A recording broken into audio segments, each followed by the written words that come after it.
I am Pawan Rathore from Harda degree college Harda. Harda degree college के इस official YouTube channel पर आप सभी का स्वागत है।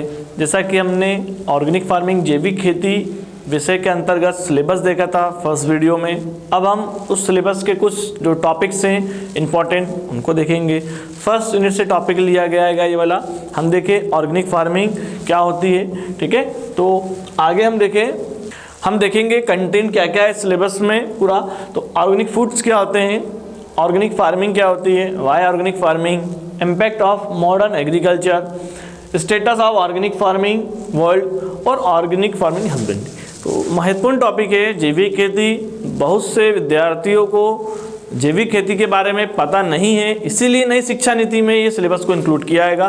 फर्स्ट टॉपिक हम देखेंगे आज हमारा जैविक खेती। तो व्हाट इज ऑर्गेनिक फार्मिंग। तो organic farming is the production of crops and livestock without the use of synthetic chemicals and inorganic fertiliser. अर्थात जो रसायन मुक्त खेती है उसी को हम जैविक खेती कह रहे हैं, बिना केमिकल के, अर्थात आर्टिफिशियल फॉर्म में। ठीक है, जो केमिकल्स बनाए जा रहे हैं जो हमारे लिए हार्मफुल है, हमारे को नुकसान पहुंचा रहे हैं। ठीक है, तो ऑर्गेनिक फार्मिंग के द्वारा हम सिंथेटिक केमिकल जो विभिन्न प्रकार के मिल रहे हैं, अवेलेबल हैं मार्केट में, उसके बिना खेती कैसे करते हैं। उसमें ऑर्गेनिक प्रोडक्ट्स जैसे हम देखें वर्मी कंपोस्ट, ठीक है, केचुआ खाद जिसको बोलते हैं, है ना। फिर जो हमारे घरेलू अपशिष्ट से कचरा जो होता है उससे जो खाद बन रही है, ठीक है ना, होमा फार्मिंग के अंतर्गत हम देखेंगे कैसे प्राप्त कर रहे हैं। फिर नेक्स्ट देखिए हम organic agriculture aims at human welfare without any harm to environment which is the foundation of human life itself. अर्थात विभिन्न प्रकार से मानव जन कल्याणकारी जो प्रोडक्ट्स हैं, जैसे कि विभिन्न प्रकार के हम देखें मार्केट में अवेलेबल है रसायन जिसमें मिला हुआ है, जो हमारे को क्या कर रहे हैं इंटरनली, जो हमारे किडनी है, लीवर है, ठीक है, और हमारे जो विभिन्न प्रकार के ऑर्गन हैं उसको क्या कर रहे हैं, वो डैमेज कर रहे हैं, क्योंकि केमिकल से, क्योंकि फैक्ट्रियों से बने हैं वो प्रोडक्ट, उनका निर्माण हुआ है। हम कैसे ऑर्गेनिक प्रोडक्ट को यूज़ कर सकते हैं हम इसमें देखेंगे। हम देखें ऑर्गेनिक फार्मिंग का इतिहास क्या रहा है, हिस्ट्री ऑफ ऑर्गेनिक फार्मिंग। क्योंकि हम देखें यदि ऑर्गेनिक फार्मिंग आज अभी वर्तमान में है या पहले से निरंतर चली आ रही है, तो organic farming was practice in India since thousand of years. Agriculture was practised using organic techniques where the fertilizer, pesticides etc. were obtained from plant and animal products। अर्थात विभिन्न प्रकार के जो जीव जंतु है, एनिमल्स हैं, ठीक है, मतलब हम देखें इसमें कि हजारों वर्षों से ऑर्गेनिक फार्मिंग जैविक खेती की जा रही है इंडिया में। सीधा सा हमारे को इससे ये पता चलता है। पेस्टिसाइड्स, ठीक है, फर्टिलाइजर और जो ऑर्गेनिक टेक्निक है उनका यूज़ हम हजारों वर्षों से करते आ रहे हैं। Post independent India witness severe food crisis. बहुत सारे हमारे देश में, ठीक है, कंट्री में बहुत सारे जो है खाद्यान्न संकट आए हैं। मतलब एक समय ऐसा आया कि भारत में खाद्यान्न की बहुत ज़्यादा समस्या हुई, जिसको हम भुखमरी बोल सकते हैं सामान्य भाषा में।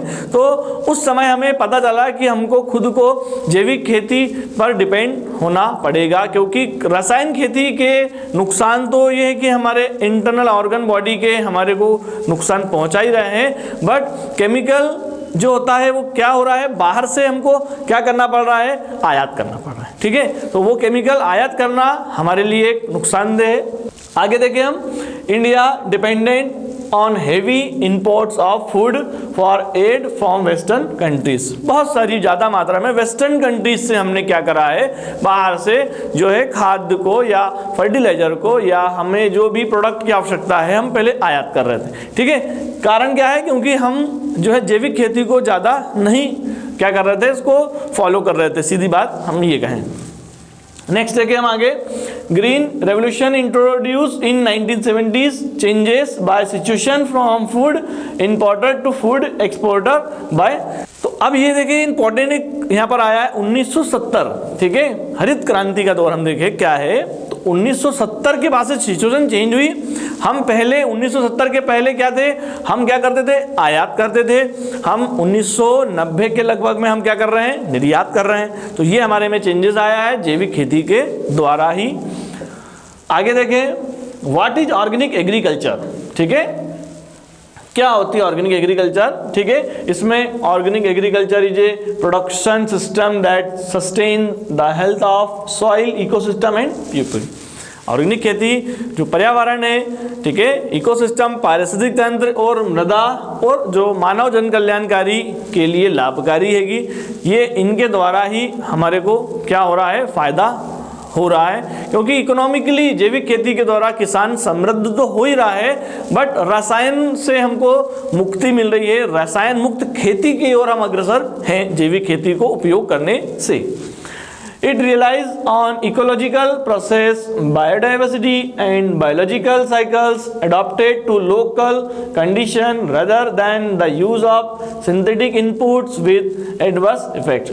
जैसा कि बताया, बायोडाइवर्सिटी जैव विविधता, बायोलॉजिकल साइकिल जिसमें कार्बन, नाइट्रोजन, फास्फोरस, है ना, जो विभिन्न प्रकार की जैविक जो चक्र हैं उनको अडॉप्ट किया है हमने। देन इसके बाद हमें इकोलॉजिकल प्रोसेस, जो पारिस्थितिक प्रक्रिया होती है, जैसे कि एक इकोसिस्टम भी इसमें बैलेंस होता है, पारिस्थितिक तंत्र को भी नुकसान नहीं पहुंचता है, क्योंकि अधिक से अधिक किसी भी वस्तु का दोहन हमारे लिए हार्मफुल है। हम कम से कम उपयोग यदि किसी जो नेचुरल द्वारा हमें दी गई वस्तु है उसका करेंगे, जैसे मिट्टी, सॉइल की भी एक लिमिटेशन होती है। मिट्टी का हम अधिक से अधिक दोहन करेंगे, केमिकल ज़्यादा यूज़ करेंगे तो उसके अंदर फर्टिलिटी पावर, जो उपजाऊ क्षमता है वो कम होगी, और उससे उपजाऊ क्षमता कम होने के बाद हमें क्या होगा, उत्पादन कम प्राप्त होगा। तो हम उत्पादन अधिक प्राप्त करते हैं जैविक खेती के द्वारा, और रासायनिक खेती के द्वारा उत्पादन हमें कम प्राप्त होता है। ये चीज़ें बेसिकली इसमें आएंगी। आगे देखें, organic agriculture combines tradition, invention and science to benefit the environment and promote fair relationship and a good quality life for all involve. बहुत अच्छी एक लाइफ जो है हम देखें इससे जैविक खेती को अपनाने से होती है। हमें जैविक प्रोडक्ट प्राप्त होते हैं। जैविक खेती के द्वारा हमें रसायन जो मुक्त खेती है उस ओर अग्रसर हैं हम लोग। इसके बाद विभिन्न प्रकार के जो नई नई खोजें अब हो रही है, ठीक है ना, उसमें जैविक खेती का इंपॉर्टेंट रोल है। नई नई वैरायटी बन रही है, जैसे हमने देखा है अमेरिकन जो हम देखें मेज, जिया मेज जिसको बोलते हैं, मक्के की वैरायटी एक बनी है, इन्वेंशन हुआ है, तो वो सिर्फ जैविक खेती के द्वारा ही संभव हो पाया है।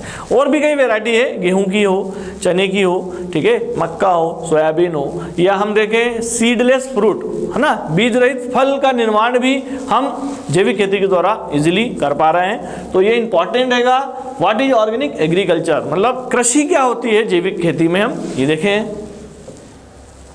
वाई ऑर्गेनिक, क्यों हम ऑर्गेनिक का यूज करें, क्यों जरूरी है हमारे लिए। तो हेल्दी फूड्स होते हैं ये, ठीक है, कंटेन नॉट टॉक्सिक सब्सटेंस, इनमें कोई विषैले तत्व नहीं होते हैं, हमारे लिए बॉडी के लिए हार्मफुल नहीं है। जो टॉक्सिक पदार्थ है वो हमारी बॉडी में नहीं आएंगे।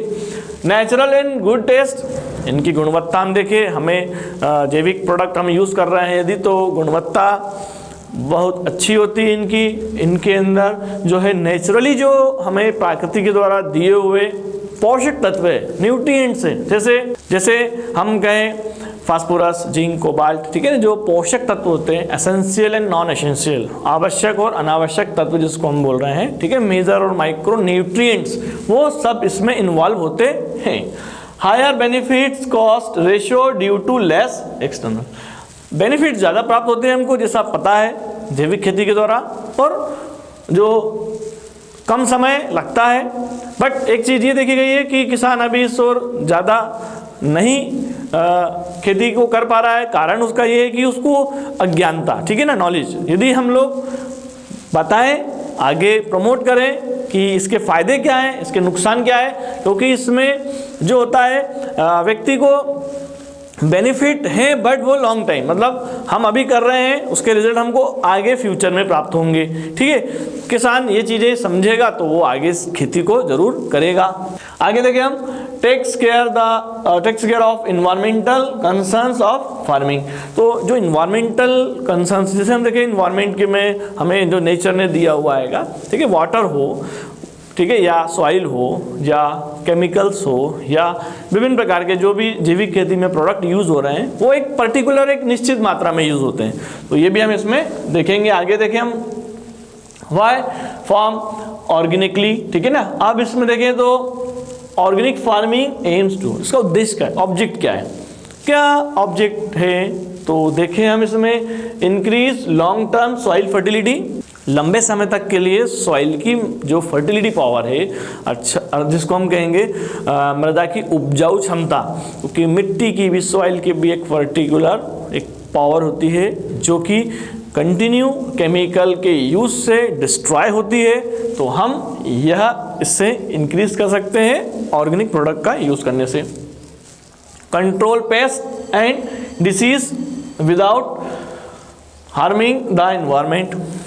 जो पेस्ट होते हैं, जो इंसेक्ट्स होते हैं, विभिन्न प्रकार के जो नुकसान पहुंचा रहे हैं, कीड़े जिसको हम कहते हैं इंसेक्ट्स, देन इसके बाद डिसीज, जो बीमारियां, तो केमिकली जो प्रोडक्ट हैं उसको यूज़ करने से पेस्ट एंड डिसीज इजीली जो फसल है उसमें होती है। जैविक यदि हम प्रोडक्ट यूज़ कर रहे हैं, जैसे वर्मी कंपोस्ट, केचुआ खाद जिसको बोल रहे हैं, ठीक है, फसल अवशेष से बनाई गई खाद बोल रहे हैं हम जिसको, ठीक है ना, मल्चिंग की प्रोसेस के द्वारा हम बनाते हैं, हम डिटेल से पढ़ेंगे मल्च क्या होता है। तो ये pest control and disease without, ठीक है ना, मतलब जो बीमारियां नहीं हो रही है इसमें, वो चीज़ हम इसमें डिटेल से देखते हैं। Ensure that water stay clean and safe, पानी की गुणवत्ता भी इसमें, ठीक है ना, वाटर की क्वालिटी भी इसमें इंपॉर्टेंट है कि use resources which the farmer already has, so the farmer needs less money to buy farm inputs. इसमें सीधी सी बात यह है कि जो ऑलरेडी किसान हैं, फार्मर हैं, कृषक है, उनको एक बेसिकली जैविक खेती के द्वारा प्रोडक्ट इजीली मिलेंगे, केमिकली से वो मुक्त हो सकता है। आगे देखिए हम produce nutrition food feed for animals and high quality crops to sell at good price. अच्छी प्राइस पर जो ऑर्गेनिक प्रोडक्ट हैं उनकी सेल इजीली हो सकती है, किसान यदि ये कंटिन्यू करता है तो। आज के इस वीडियो में हमने इतना देखा, इसके बाद हम देखेंगे नेक्स्ट वीडियो। आप लोगों को पसंद आया होगा तो जरूर चैनल को आप लोग सब्सक्राइब करिएगा और लाइक करिएगा।